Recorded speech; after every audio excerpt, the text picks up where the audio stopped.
It is Thursday, November 6th, 2025, and we have a lot of weather to talk about, from extremely cold temperatures, freezing temperatures, all the way down to Houston, Texas, and Florida, to a Pineapple Express system bringing lots of snowfall to Iowa.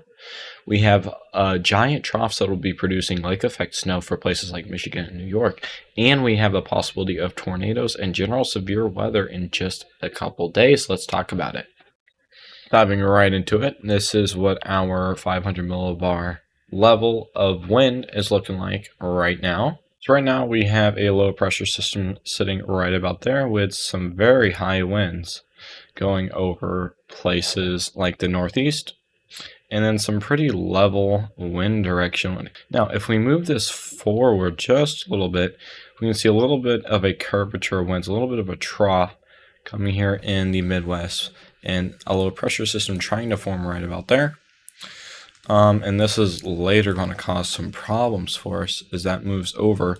And then this is where our big thing happens. We have a low pressure system here and a low pressure system over here. And now look at all these winds deeping all the way down here. And then we're going to also have a lot of snow in this area, and we'll look at that in just a second. But it's also going to bring the possibility of severe weather as well down in here into the Kentucky area.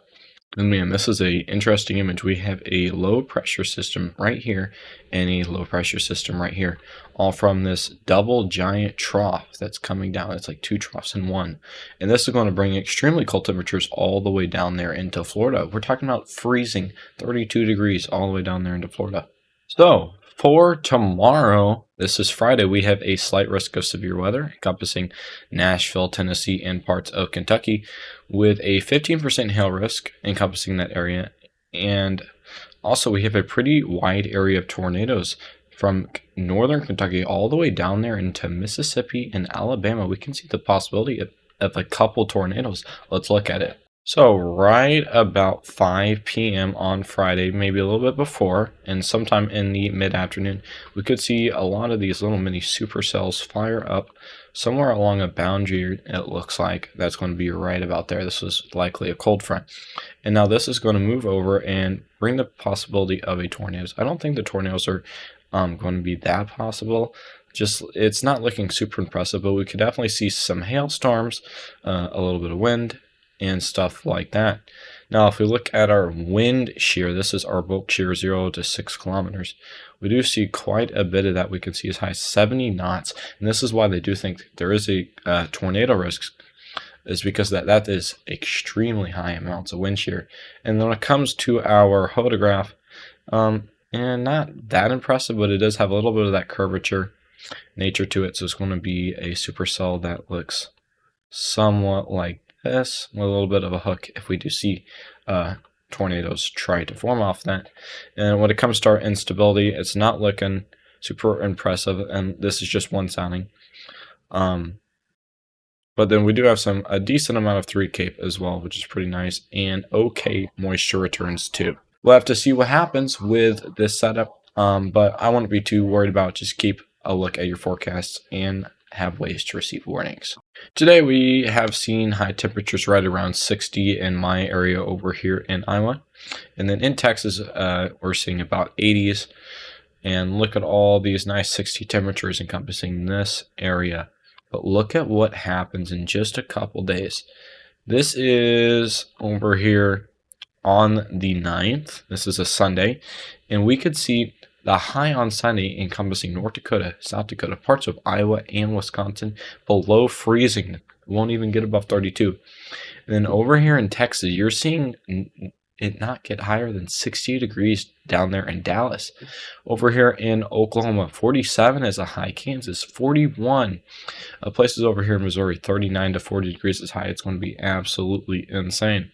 So as we can see, we have a cold front trying to push through from those systems down into places like Florida and Texas.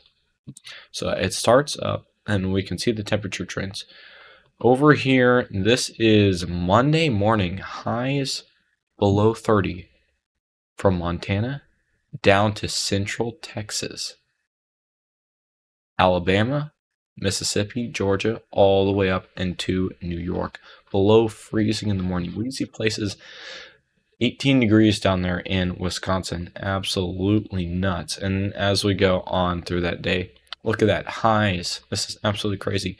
50s and 60s is a high there in Texas on Monday afternoon. And then like places in Florida, you're looking at 70 degrees for most of it. Some places probably won't even get above 60, especially if you live out there in the Tallahassee area.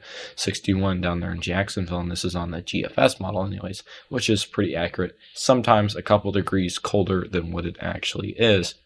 But I mean, this is absolutely crazy. And as we move onward, we can see that it will start warming up again. But look there, on the day after that, we could see places in Florida reach below freezing all the way close there to the Gulf. Then as that cold air goes, nice relief, and then it'll start warming back again before we can see another shot of cold air come in, which is pretty typical for November. So welcome November weather. Let's talk about snow.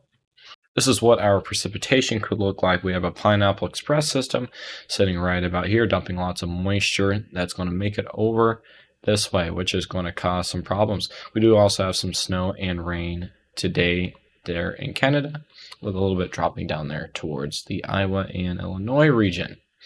Now, if we move this forward, we see a little bit of a low pressure system form right down here, and this is what's going to bring a lot of snow down there to the Iowa area. We also see some lake effect snow soon, so we do have some snow accumulating there in central to northern Iowa. I'm hanging on central northern Iowa is the most affected area, but then as that storm system moves off, we can see lots of lake effect snow encompassing parts of Michigan, New York, and all that. We could see some snow, maybe even a little bit more south. We'll look at ensembles in just a second. And then that'll move off and we could still see snow. And then finally, by Tuesday, the snow does not look very prominent. And then we could see some more snow, again, from another low pressure system towards the middle of November, but this is uncertain and not going to be very accurate. But like and subscribe to keep us updated on that. Now let's look at our snowfall totals. So this isn't going to give us a perfect representation of where the snow is going to be, but it's going to give us a good representation of how much snow we could get. Over here in Iowa, you're looking at a trace to 2 inches. I'm looking at mostly areas central and northern Iowa could get up to 2 inches. Since I live there, I have done a very detailed study. Over here in North Dakota, could see as much as 5 inches, but realistically, if you are hit by snow, more likely only an inch or 2, maybe 3 inches. And then over here in Michigan, this is almost the entire state will likely be covered with some sort of snow. And then because it is lake effect snow with Lake Michigan and nothing's frozen and it's still really warm on those lakes, lots of moisture, we could see 12, maybe even more inches in certain areas. But in general, if you average it out, around 5 inches. And if you do get hit by extra moisture, which brings a lot more snow down, you could see 10, maybe even up to 14 inches. But look, it's not really showing a lot of snow over here in Ohio, Kentucky, West Virginia, and that area. If we look at our ensemble, we'll look at the GEFS ensemble for right now. We can see that it's showing the possibility of snow down there in Ohio and Indiana as well, including West Virginia. So this is where we can see about most of our snow that'll be affecting the United States over the next few days. If we look at the totals, it's not going to be extremely accurate when it comes to the ensemble this far out, but it is showing at least 4 or 5 inches, which is pretty wild. And this is also the 10-to-1 ratio, so the ratio is going to be different, but this just gives us a good area of where the snow is going to be placed.